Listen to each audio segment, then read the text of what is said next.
Mayong gabi, Visayas ug Mindanao, magandang gabi Luzon, magandang gabi Pilipinas, magandang gabi ho sa lahat ng mga Filipino, mga OFW saan mang panig ng mundo.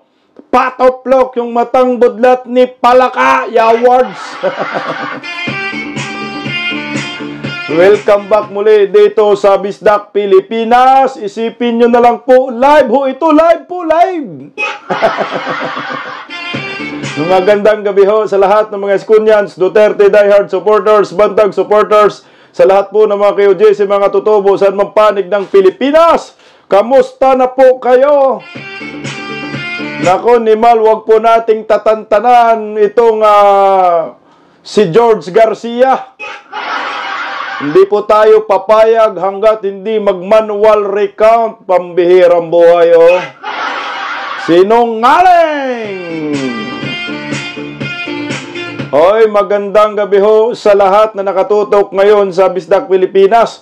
Sa mga bagong pasok po sa Bisdak Pilipinas, baka naman ho pwedeng pa-like, pa-share, pa-subscribe at pakipindot ang inyong notification bell upang lagi po ninyong alam ang balitang totoo. Dito lamang yan sa Bisdak Pilipinas. 24 oras, hindi natutulog ang balita, Awards. Bilita, ah. Linggo na linggo. Ay, nagsimba ho ba kayo kanina? Oy, dapat nagsimba po kayo. Pagdasal natin itong si George Garcia na matauhan. Umamin na. Umamin ka na, George. Magandang gabi ho sa lahat ng mga silent subscribers and followers ng Team Bisdak Pilipinas.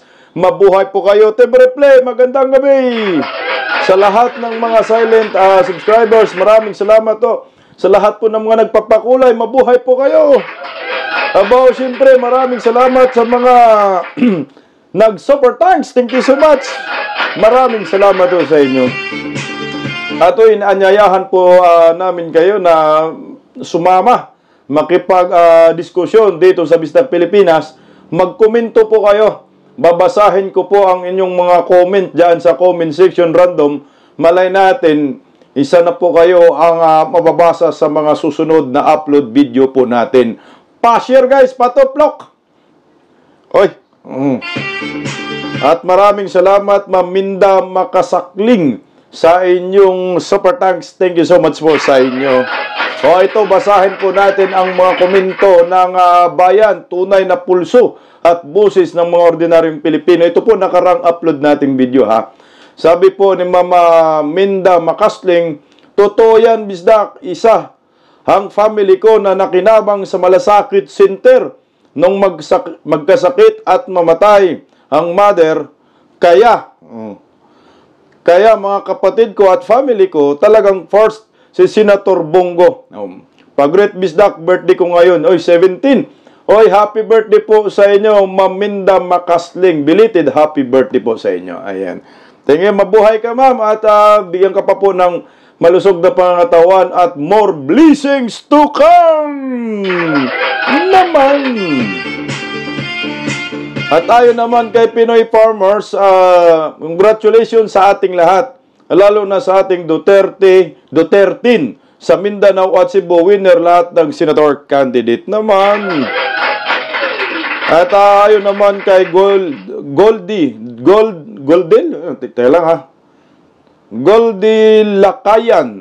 Lakayan, mabuhay kayo. Ito si Kong Guma at Mayor Torres, mabuhay kayo. Hindi kayo nadala sa pira ni Martin Romualdez, mabuhay kayong mag-asawa. God bless you always. Naman, kasi nga, di ba, mga kongresista, mga politiko, nabibili sa pira, pero itong mag-asawang Gumis, hindi ho talaga nagpadala sa pira ni Tambaloslos. Sabi naman ni Victoria Donato, mabuhay kung Guma. At ayon po kay Richard Sunga, tama ka, Bisdak, Senator Richard Gomez sa susunod in the making sa 2028. Opo. Makipa-line up ka po kay Vice President Inday Sara Duterte. Sabi naman ni Edna Dagok, Di ako makamove on na 3 lang ang nakapasok sa PDP. Kung nanalo ang 3, dapat silang lahat Duterte 10 ang pasok. Kaya halos lahat ng Bot Street PDP naman. Yun na nga ho yung sinasabi ko po noon pa na pag iboto si Kuya Bongo, matik na yan yung 10 pasok sa Duterte 10. Ang problema ho, mikos-mikos man ni George Garcia, budlat na mata. Kaya naman, ito yung pag-uusapan natin ngayon, mga kabisdak. Ano ba ang ating hinihintay? Tara na! Bisda ka na! Patoplok ho guys, ito, bulilyaso si George Garcia. Halatadong niluloko niya ang sambayanang Pilipino at ang mga botante sa nakaraang eleksyon. Meron pong nadiskubre ang mga political vloggers tungkol po dito kung paano niya niluloko ang taong bayan dito sa Miro Mikos Magic Machine ni Palaka. Pinangandakan pa nga niya noon na magaling, maayos daw yung Mikos Machine. At nabanggit pa nga ho dyan niya sa kanyang video na pwede daw mag-manual recount. Pero ngayon, ito na. After election, nagkadayaan na. At sabay tanggi na bawal daw mag-manual recount dahil kailangan pa ng butas. Yawards. Butasin ko yung... Tutuklok ha. Alam nyo po mga kabisdak, i-share nyo po itong video na ito. Itong manual recount na sinasabi ni Pastor Apollo si Kibuloy, hindi ito para sa kanya. Sabi nga ni Pastor Kibuloy, pipirma ako ng waiver. Pag manual recount, kung lulusot ako, hindi ako uupo Kasi nga, ang kanyang iniisip dito ay yung 2028 presidential election na number 1 contender si Vice President Inday Sara Duterte. Nasabi ko na rin ho ito sa inyo, nakaraan Sabi ko, ba dapat ngayon pa lang, ayusin na ho natin ito. Tingnan na po natin kung totoo ba talaga na yung alyansa ay nanalo sa nakaraang eleksyon ni awards o pinapanalo ng makina ni George budlat ang mata. Dapat linawin po ito kasi bumoto ho tayong lahat. Ako pumipila ho ako Grabing pila ko, nakakainis gutom na gutom tapos ganito pa lang mangyayari. Karapatan ng bawat Pilipino malaman kung credible ba talaga ang nakaraang eleksyon. Na ang nakikita po natin, marami pong aberya. Kaya sila ni Atty. Torion, di ba pumapalag na ang Duterte 10 dahil sa nangyayaring kababalaghang 2025 senatorial election. Ang pag-usapan po natin, itong panluloko ni George Garcia sa mga botante. Na noon po, bago mag-eleksyon, I think 2024 itong video na ito, ipapalabas ko po sa inyo, December, yung interview sa Teleradyo ABS-CBN, pinangandakan niya talaga na maayos ang makina. Pero ngayon, todo tanggi na ho. Heto mga kabisdak, palike and share. Medyo binago ko lang ng konti yung video kasi baka makapiright tayo ng ABS-CBN. Pero ito ay interview po ang video ito sa ABS-CBN noong December 2024 na dapat malaman ng sambayanang Pilipino na binanggit niya ho talaga dito na pwede po mag-manual recount ayon po sa video ito. Ayan Teleradyo po yan, 2024 po mga kabistak yung video na yan. So ngayon, bistado ang kumag. Bistado ang panloloko, yawards. Ito, panoorin natin. Pakinggan po natin ang maayos ang bidyong ito. Baka sabihin na naman ninyo, gawa-gawa si Bisdak, gawa-gawa sa budlat nilang mata. Ito, pakinggan natin ang maayos. Ang pinakamagandang feature po nito, Sir Alvin, at nawala po ito po lahat, ito wala dati. Kaya nga po natin in-improve, in-upgrade natin. Ito po nga yung machine na ito, once na ito ay natapos ng pagboto sa maghapon, sabihin natin ang botante ng presintong ito ay 500 at ang nakaboto, Sir Alvin Mang Doris, ay 300. Pag po nagsuma total na yung makinang ito, magpiprint muna siya ng siyam na election returns. Yung mga mahahabang ganito po. Siyam na election returns. Bakit siyam? Bibigyan mo kaagad si PPCRB, si NAMFREL, si Majority Party, si Minority Party, at ang isa ay papaskill na kaagad sa labas ng presinto ng teacher. Bakit? Para malaman kaagad ng lahat, ano ang nakuhang boto ni Ma'am Doris bilang mayor, ano ang nakuhang boto ni Sir Alvin bilang governor, alam mo na kaagad. Yun po ay pagkatapos mag-print at makapagpaskil, makapagbigay, tsaka lang ang machine magtatransmit ng result. Nakatransmit. Saan itatransmit? Sa bayan o syudad? Sa Comelec Central Server. First time po ito. Sa NAMFREL, may sarili silang server.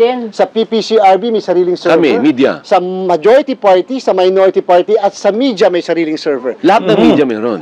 Doon po, located sila sa iisang data center sa Makati. Share sila. Okay. Ngayon po, ibig sabihin, lahat ng entities na yan, pwede magkumpara. Anong pinadala sa'yo sa Precinct 1A ng teleradyo? Anong pinadala sa'yo? Ang pinadala sa akin, ang boto ni Ma'am Doris ay 100. 100 ba sa'yo? 100 ba sa'yo? 100 ba sa'yo? Pwede sila mag-compare. Tama. At ano yung election returns na na-print? Kasi may copy naman na sila eh. Pwede i-text ka agad ng mga observers nila, watchers at saka coordinators. Ang boto ni Mayor Doris ay 100. So pare-parehas tumugma ang lahat ng yan. At pagkatapos po niyan, pagkatapos po makapag-transmit ng result, ang machine, doon sa sinabi ko mga entities, ito naman po ay magpiprint muli ng 21 na election returns. 21. So, para naman yung mga hindi nabigyan, Ma'am Doris, mabibigyan naman ngayon muli. At pag nakapag-imprenta na ng 21 election returns, ang pinaka-importanting parte. Kaya dapat, yung pong mga kandidato, yung pong mga political parties, huwag niyo pong paalisin yung inyong mga watchers at huwag niyo silang bibigyan ng allowance hanggat hindi natatapos. Bakit? Lahat po ng pictures ng balota na nahulog sa maghapon ay ipapakita namin sa lahat ng watchers. Pwede nilang picturean, pwede nilang i-video. Tingnan nyo ha, lahat daw ng baluta na ilaglag dyan sa makina ay pwedeng ipapakita, pwedeng i-picture at pwedeng i-video. Narinig nyo po yon, tuloy oh. So kung ako watcher ni Mayor Doris, i-picture ko yung lahat ng 300 na balota. Para mabilang ko manually, ilan talaga ang boto ni Mayor Doris doon sa presinto na yan, manually. Narinig nyo? Para mabilang manually. So ibig sabihin, ito, yung 2024 December, pinangandakan niya dyan sa mga Pilipino sa interview ng teleradyo na pwedeng magbilang ng manual. Narinig mo yan, George, sarili mo? 2024, ha? Before election, tuloy ho. Papapicturean isa-isa. Papayagan ko na yung picture. Hindi ba sayang sa oras yun? Ibig sabihin, that will add to the whole time process. Pero hindi po, dahil nakapag-transmit na ng result, Sir Alvin. Okay. Kasi at remember, ang basihan ng proklamasyon ay hindi naman yung kung hindi na-transmit lang na result. Para lang po, ma-counter-check natin ngayon kung ang bilang ng manually counted na balota ay tumutugma doon sa election returns. Para pumawala na ang duda. Meaning, masasagot na natin yun ang tanong, nabilang ba ang boto ko? Maaring hindi mo masabi talaga yun ang balota mo, pero at least po, alam mong 400 ang bumoto na botante, ito ang bilang at may nakumpara mo pa. So, ibig sabihin, yung machine po ngayon ay hybridized. Meaning, pinag-combine mo ang automated at the same time manual kasi makikita yung at papayagan namin picturean. Kaya po, kung ako yung botante, ako yung kandidato, ay hindi kita bibigyan ng allowance kung hindi mo bibigay sa akin yung resibo, yung election returns, at yung mismong pictures ng lahat ng balota para mabilang ko naman yung boto ko manually dyan sa presinto. Pero by that time, bago po mangyari yun, na-transmit na may kopya na sila, alam na rin nila kung talo sila o panalo. Tama. Awards no, dyan sa video na yan, 2024, ang liwanag ng sinabi niya na pwede pong mag-count manual. Pero ano po nangyayari ngayon? Sino pong nag-count? Ang taas ng kumpiyansa niya dyan na maayos daw, hindi na daw magkalukuhan, hindi na magkadaya, hindi magkabiriya, dahil hybrid. Hybrid yung makina, hybrid pala sa panloloko. Tingnan mo ha, ito yung sinabi niya ha, George, palpak ka talaga, George. Gusto ko po yung basahin yung pinaka-highlight sa video niya. May transcript tayo dito. Teka lang. Ito yung sinabi niya, teka lang. Gusto kong i-highlights lang yung sinabi niya na pwedeng mag-count manual. Narinig nyo, guys? Pwede siyang mag-count ng manual. So, dahil hybrid, at pwedeng picturean yung baluta. Sabi niya dito, mag-transmit siya ng resulta mula sa senador hanggang konsyal. Ito, ulitin ko, ito yung pinakamahalaga.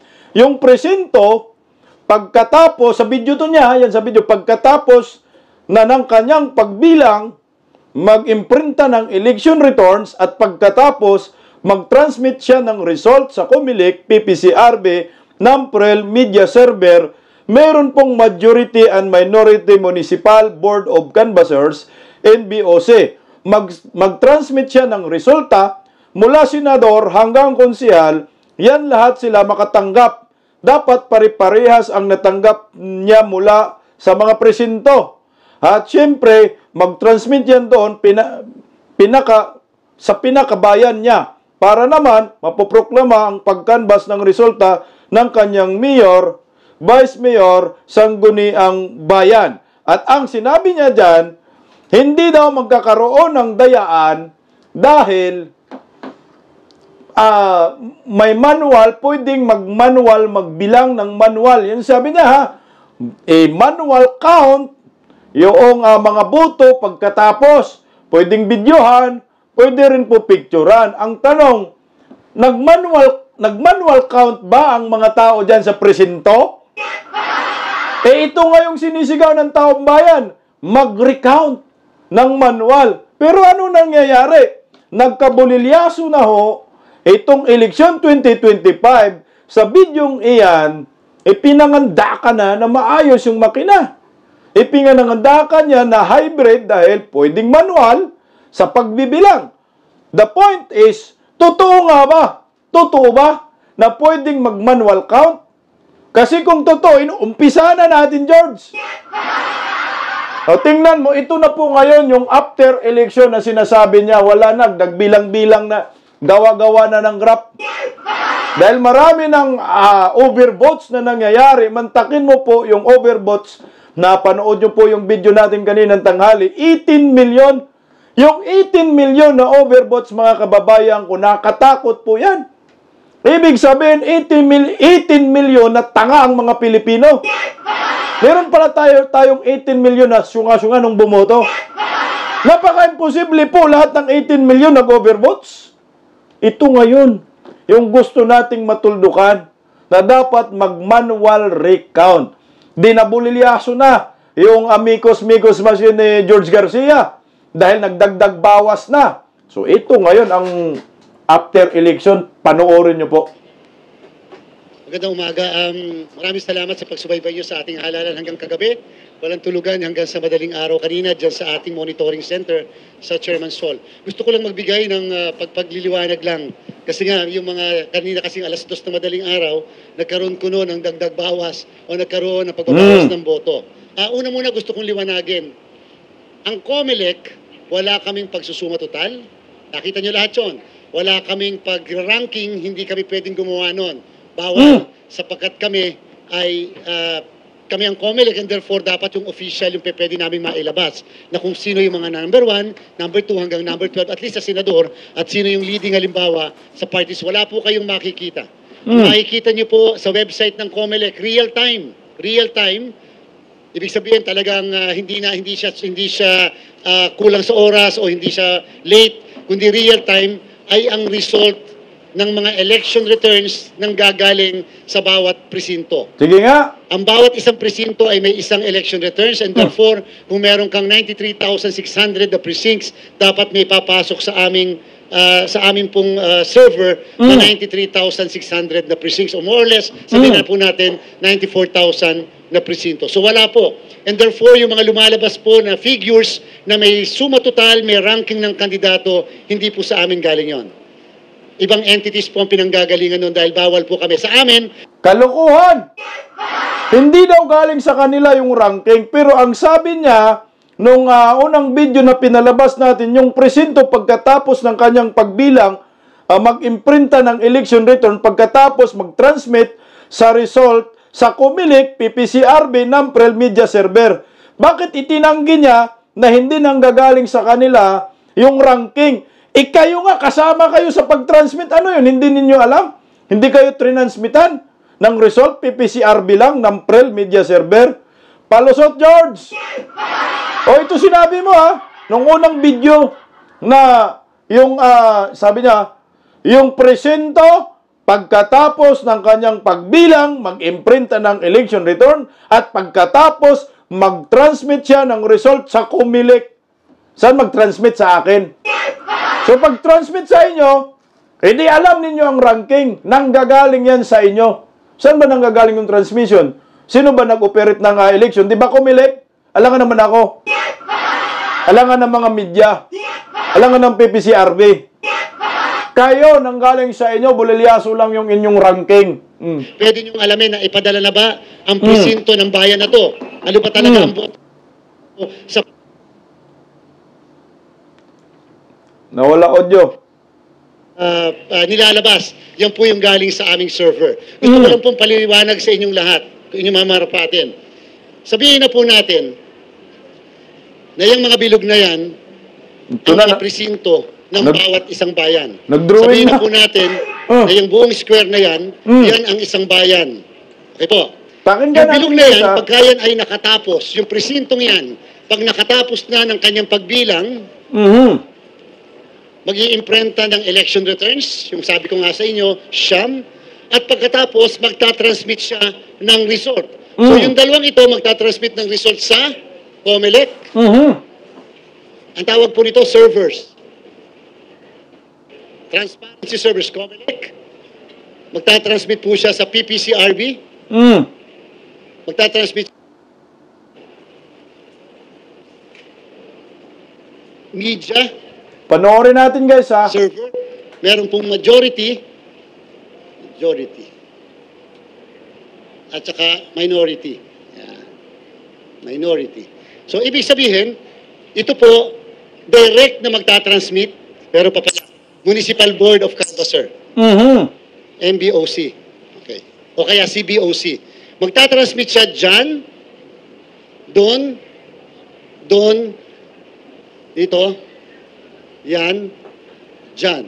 So therefore, pag nag-transmit siya ng resulta mula senador hanggang konsehal yan, lahat ng yan makakatanggap. Dapat pare-parehas ang natatanggap niya na resulta mula sa presintong yan. At syempre, magtatransmit siya sa pinakabayan niya, yung canvassing ng pinakabayan niya, para naman sa pagpoproklama, pagkakanvas ng resulta ng kanyang mayor, vice mayor, sangguniang bayan para makapagproklama na sila. Kagabi, madami na pong bayan ang nagproklama ng kanilang mga nanalong mayor. Kagabi pa lang, bago mag 10 o'clock, sapagkat tapos na kaagad sila. So kung itong isang to, natapos, padala rin siya doon.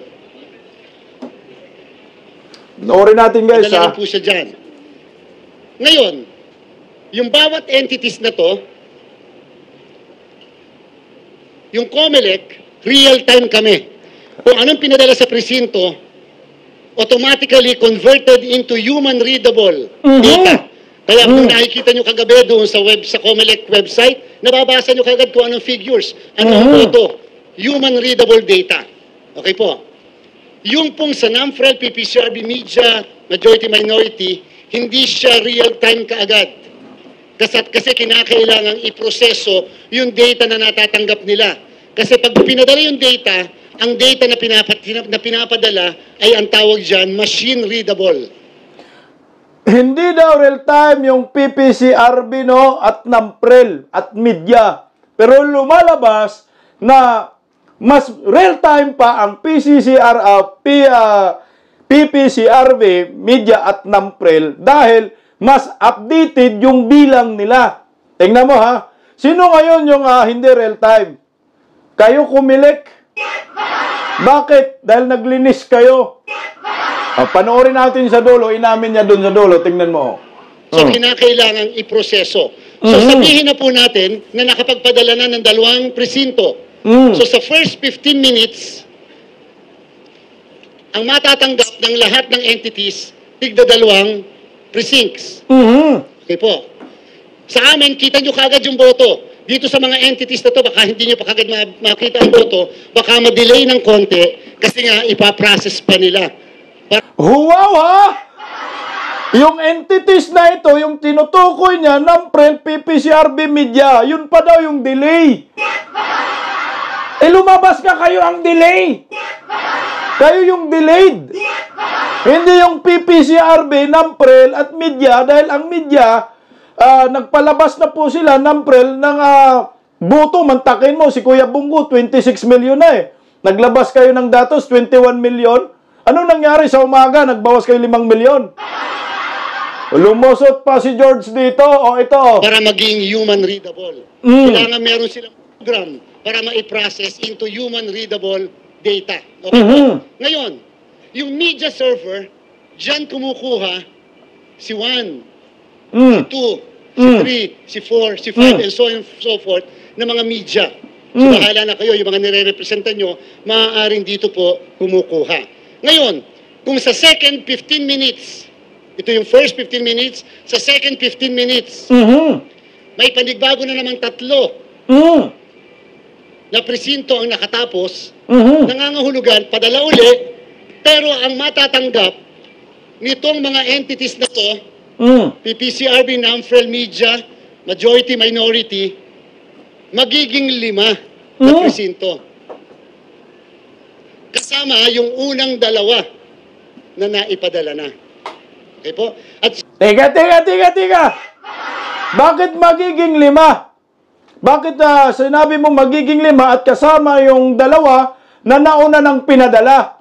Bakit magiging 5 yung 2 na una ng pinadala magiging 5? Eh di 3 lang din, George. Nauna na ang pinadala yung 2, di ba? Tapos sasabihin mo magiging 5. Inauna na yung 2 eh. Gawa-gawa na. Naglibog na kami sa iyo, George. Oh, lusot pa more. Oh. yan ay properly explained sa kanila. Ganun talaga kasi nga pinaprocess kasi nila. And therefore, pag pinaprocess, hindi katulad ng COMELEC, yung ipapadala sa amin, sa second 15 minutes, yung 3 lang. Hindi kasama yung unang 2 kasi natanggap na namin yon. Yeah, words. O bakit? Nung pagdating ng umaga, nung bilang na 26 million ni Kuya Bungo, nung gabi, pagdating ng umaga, I think mga siguro, mga ilang oras, nakahabol ng 26 million, George. So ano yun? May ginawa kayong kababalaga, naglilinis talaga kayo ng kalat. Inamin rin niya dito guys sa video, panoorin mo natin. Oh. Samantalang yung mga pinaprocess, padala muli, 5 precincts muli, ang ipapadala sa kanila, kasama yung naunang 2. Kaya merong naunang 2, dito sa 5, may naunang 2, na madodoble doon sa unang naipadala. Tungaw! Mga siraulo ba kayo? Pinadala na ninyo, ipapadala ulit ninyo? Dinoble ninyo? Akala ko ba hybrid? Huwag nyo pong paglulukuhin ng taong bayan. Lumusot lang kayo kasi nga yung bilang na pinaglalagay ninyo, dubli-dubli na. Nagdagdag bawas na po kayo eh, kaya ito pinilit ninyong lusutan. Pero ang taong bayan na ayaw maniwala. Okay po. Sinabihan po namin sila yung mga nakakatanggap na ito. Yan. Merong program na kinakailangan kayong gawin. Yung program na yun, naglilinis. So, matatanggap. Oy! Sinabihan daw niya yung PCCRB, NAMFREL, yung tukoy niya, media, na gumamit kayo ng program. Siya pa nagsabi ha, anong program? Yung program, maglilinis ng kalat. So, ito na, dito na pumapasok yung dayaan sa paglilinis. Tuloy natin guys, oh. Tanggap nyo, sa halip na 5, yung 3 na lang. Kailangan nyo yung program na yan. Meron pong kasi mga entities na sumunod na gawa ng program. At meron pong mga entities na hindi nagkaroon ng sinasabing program. Kung kaya, yung isang entity, medyo late nakakapagpakita sa telebisyon dahil naglilinis pa sila. Yung ibang entities na dahil hindi po nila kaagad nalinis dahil wala silang program na sinasabi natin. Kung kaya, meron pong entities na 2:00 ng madaling araw, naglinis po sila. Nilinis nila, tinanggal nila yung unang 2 na dapat ay wala na sa mga susunod. So, therefore, sa bawat 15 minutes na ipapadala, laging nauulit yung mga naipadala na. Kaya kinakailangang linisin. Kaninang madaling araw, naglinis sila. Naglinis sila, matapos namin silang i-call ang attention. Bakit wala kayong program na naglilinis? Ayan ha, inamin niya na naglinis sila, Yawards. Naglinis ng madaling araw, binigyan niya ng program. Anong program? Dagdag bawas program. Kaya nagkadalit-silitsi po yung numero. Ayan ha, inamin niya mismo yung paglilinis ng kalat ng mga bugok. Tang inumin. Gusto ko yung yung dulo, makinig kayo, ito yung dulong transcript, yung sinabi niya. Meron po kasing mga entities na sumusunod na gawa ng program daw. At meron pong mga entities na hindi nagkaroon ng sinasabing program. Kung kaya yung isang entity medyo late nakapagpakita sa telebisyon dahil naglinis pa sila. Yung ibang entities naman nakapagpalabas na dahil hindi pa nila kaagad nalinis dahil wala silang program na sinasabi natin. Kung kaya meron pong entities na alas 2 ng madaling araw, naglinis po sila. Nilinis nila, tinanggal nila yung unang dalawa.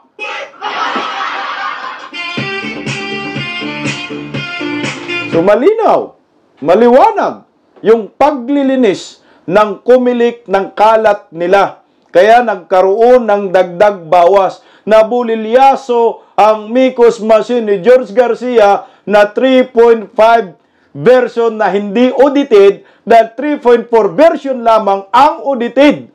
George, malapit ka na. Malapit ka na. Naku talaga oh. Galit na ang taong bayan sa inyo. Malapit ka na, kuyugin talaga.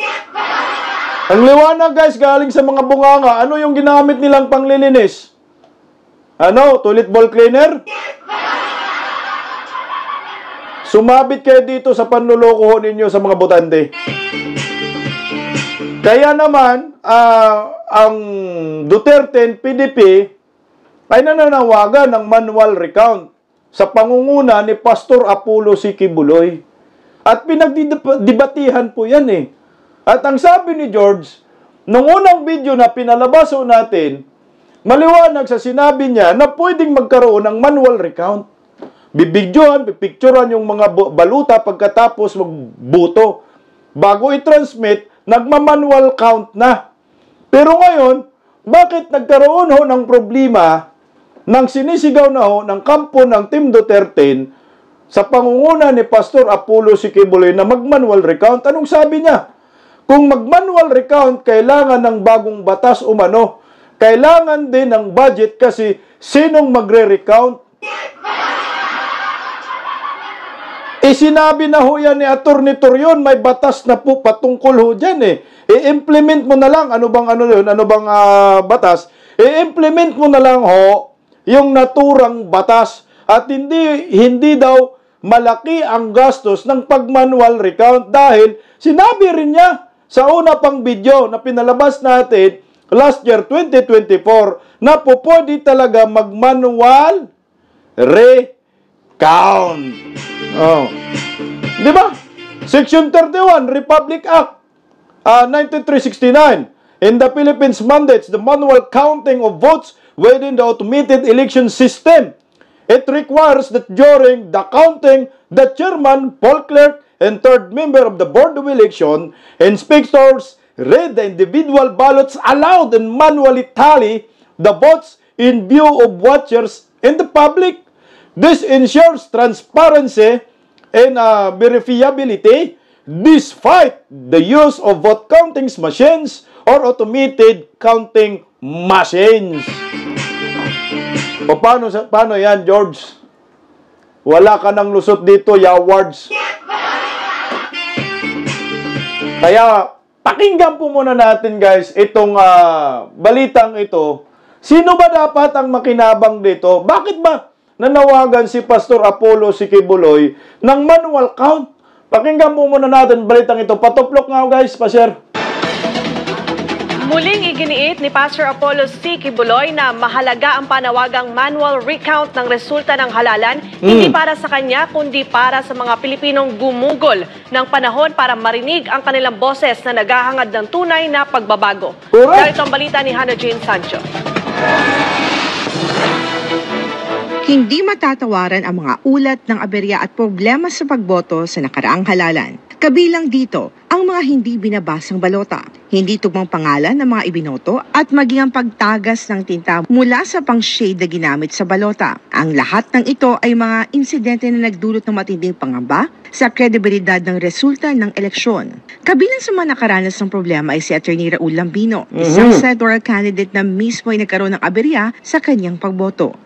Ako ay talagang biktima nitong hindi maayos na sistemang pinaiiral sa pagboto. Lalong-lalo na itong tinatawag nilang automated counting machine na ito ay napaka-depektibo talaga at sa dinami-dami ng mga butante at dinami-dami ng mga kandidato sa akin panataon na yung aking balota, yung aking sinaksak doon sa ACM ay 2 beses ayaw tanggapin.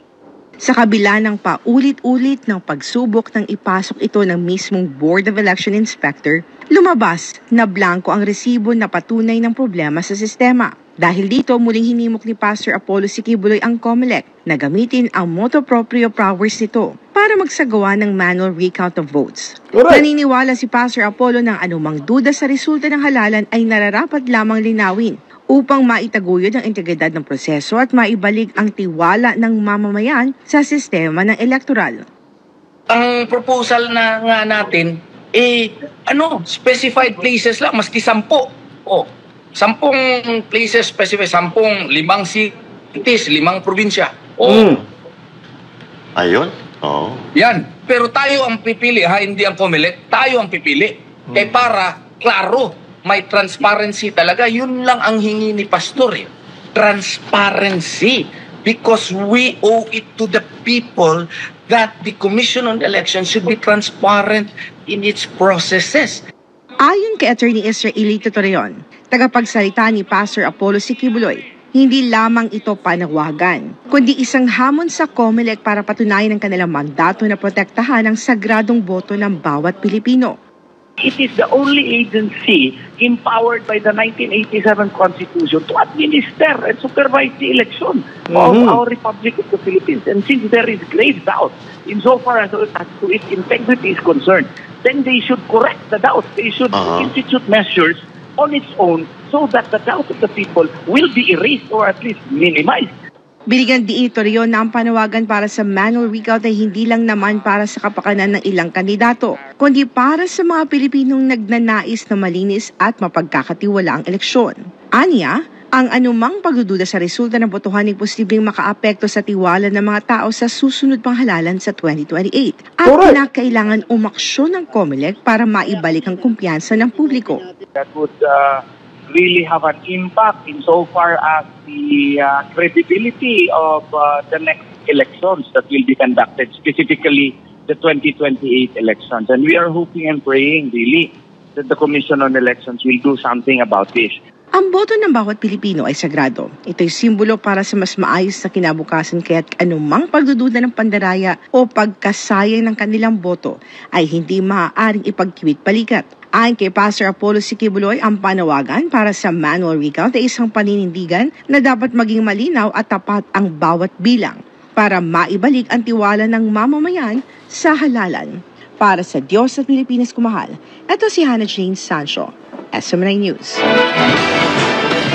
Ayan na.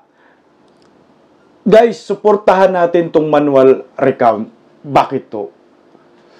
Diyos ko, yung 2028 presidential election, matatakot tayong lahat dito pag hindi magkaroon ng manual recount. Dahil pwede nilang ulitin yan, yung ginawa nila ngayon na walang nagrereklamo at tahimik ang taong bayan. Pagdating ng 2028 presidential election, paniguradong uulitin muli nila yan. Kaya itong panawagan ni Pastor Apollo C. Quiboloy na manual recount, hindi lang ito para sa kanya, kundi para sa lahat ng maraming Filipino. Mantakin nyo po sa 2028, 120 million Filipinos po yan nakakasalalay dyan. Kung ulitin nila yan, ba't ba tayo mag-eleksyon? Ba't tayo boboto? Kung wala namang kredibilidad ang kumilik. Dahil po sa sablay na 2025 midterm election. Bumoto tayo, pumila ho tayo. Maliwanag guys. na ito ay pwedeng ulitin nila. Pakinggan natin muli si Atty. Torion. Patuplok guys, last na lang po. Pakinggan natin si Atty. Torion. Ang nangyari kasi dito, hindi po credible. Ang dami pong mga tanong. Correct. So, kailangan babalik ang Commission on Elections sa rason bakit sila nandyan na-mention talaga sa 1987 Constitution. Since the credibility of the election is under attack, so kailangan motu proprio, on their own, mag-conduct sila ng manual counting kasi yun po ang nakasaad sa batas. Una, nananawagan tayo, verbal call ito. Ang unang nanawagan ito si Pastor Apollo Sikibuloy po through a Facebook post na pinick up po ng Philippine Star and national mainstream media. No? Kaya nag-viral po ito and ang dahilan po nito ay may legal basis talaga.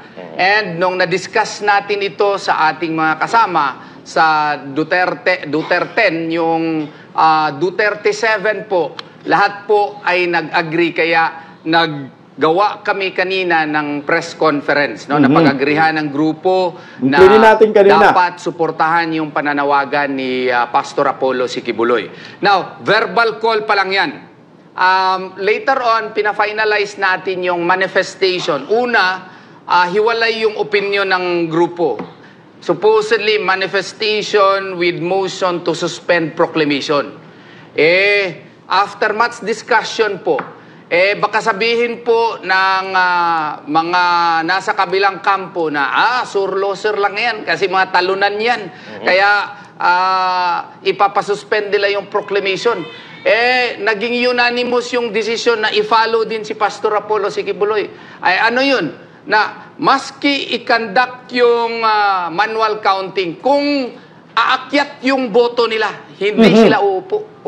So kaya... Tingnan mo ha, mantakin nyo po. Narinig nyo po yun guys, sinasabi ni Atty. Torion, yung 7 na PDP sa Team Duterte, mag-request ng manual recount, kahit na uupo sila, madagdagan yung boto, hindi po sila uupo sa pagkasenador. Basta mag-manual recount lang. Tingnan mo ha. Kasi nga, pag i-manual recount talaga yan guys, paniguradong uupo yung Duterte 10. Ilang boto ba yung overvotes? 18 million. 18 million yung boto na overvotes. Alam po natin, yung overvotes na yan, ang tinamaan dyan ay Duterte 10. Walang ibang tinamaan yan. Hindi po tinamaan yung Dilawan dyan. Hindi po tinamaan ang alyansa dyan. Ang tinamaan ang Duterte 10, 18 million ha. Sabihin na lang natin, hindi po ito lahat na overvotes na punta sa Duterte 10. Sabihin na natin yung 80 million, 50% na lang. 50% na lang ng overvotes po ang mapunta sa Duterte 10. Ilan po yun? Ilang boto? 9 million. Sa 9 million yan, automatic majority na uupo sa Senado ay Duterte 10. Mantakin mo yung 9 million. Madagdag kay Jimmy Bundok, Lambino, Pastor Kibuloy, pati si Pastor Kibuloy panalo yung 9 million. Ilan ba boto ni Pastor Kibuloy? Nasa almost 6 million. Nadagdagan ng 9 million, di 14 million, pasok sa top 12. Laglag lahat ng alyansa pag nagkataon. At ang uupo talaga Duterte 10. Kasi ang overvotes nakadesign sa Duterte 10, sa PDP. Maraming nagtestimonya. Kasama yung sikat na vloggers na si Chito. Chito, di ba? Overvotes, hindi lang si Chito, marami po nagpatunay na na-overvotes po sila. Kahit na 10 lang binoto, 12 lang binoto, tama lang binoto ng overvotes. Ito yung mikos ni George na 3.5 version. Tinamaan ang Team Duterte na pag nag-manual recount, ang lalabas talaga na mananalo Duterte 10. Pero ayaw na sa kanila. Kahit na dagdagan ng boto namin, hindi po kami opo. Kasi nga ang inisip nila dito, 2028 presidential election. Tuloy po natin guys. Winala ko yun sa aking draft ng aking manifestation with motion. Yung ipasuspindi yung proclamation. I-proclaim kung sino yung nanalo niya. Pero dapat mag-conduct ng manual counting. Anong legal basis na naman ito? Ang legal basis ito, motu proprio powers ng Commission on Elections. Because under the 1987 Constitution po, binigyan ng power ang Commission on Elections to be the sole and exclusive body to conduct an election or conduct elections here in our country. Pero may mandate po that the election should be honest, hope-free. Kaming mga law students noon, hope-free. Ano yun? Honest, peaceful, hope-free. Free, credible elections. Pero, ang nangyari kasi dito, hindi po credible, ang dami pong mga tanong. So, kailangan babalik ang Commission on Elections sa rason bakit sila nandyan na-mention talaga sa 1987 Constitution. Since the credibility of the election is under attack, so kailangan motu proprio, on their own, mag-conduct sila ng manual counting kasi yun po ang nakasaad sa batas. Posible ba yan after the elections? Motu proprio po. Pwede yan gawain ng Commission on Elections. Ano yung motu proprio? On its own. Kasi that's part of the powers of the Commission on Elections as the election body in the 1987 Constitution. Ang tanong, Attorney Torion, papayag ba si George na mag-manual recount? Ang sagot, hindi. Dahil pag mag-manual recount, mabibisto ang kalukuhan nila sa mga botante. Kaya nga, para mapwersa si George Garcia na mag-implement motu proprio yung manual recount, mag-ingay tayong mga Pilipino. Suportahan natin ang panawagan ng Duterte 7 na magkaroon ng manual recount upang malaman natin kung credible ba ang naturang eleksyon. Hindi nga credible eh. Yung 18 million na overvotes, katakot-takot na po yun mga kabisdak eh.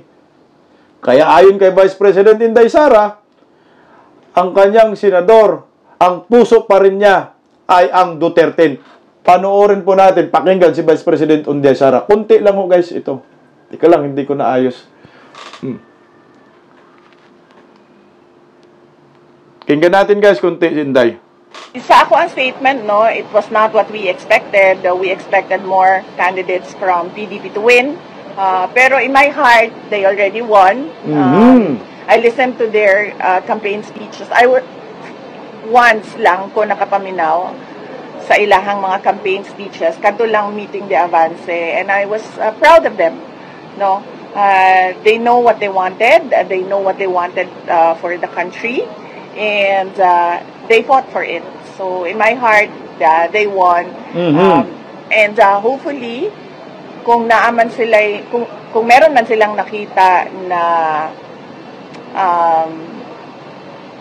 hindi tama yung resulta ng elections nitong nakaraang May 12, ay maresolba siya sa loob ng COMELEC at kung saan man na pwede na legal na proseso. At least, no? Suportado ni Vice President Inday Sara Duterte yung panawagan ng Duterte 10 sa legal na proseso. At nasa puso pa rin ni Inday Sara, panalo ang Duterte 10, panalo naman talaga. Mantakin nyo yung 18 million overvotes. Pag napunta lahat yan sa Duterte 10, panigurado ho. Malamang mag-20 million din yung boto ng Duterte 10. 27 million si Kuya Bongo, di ba? Madagdag yung 18 million. 20 million plus din po sila.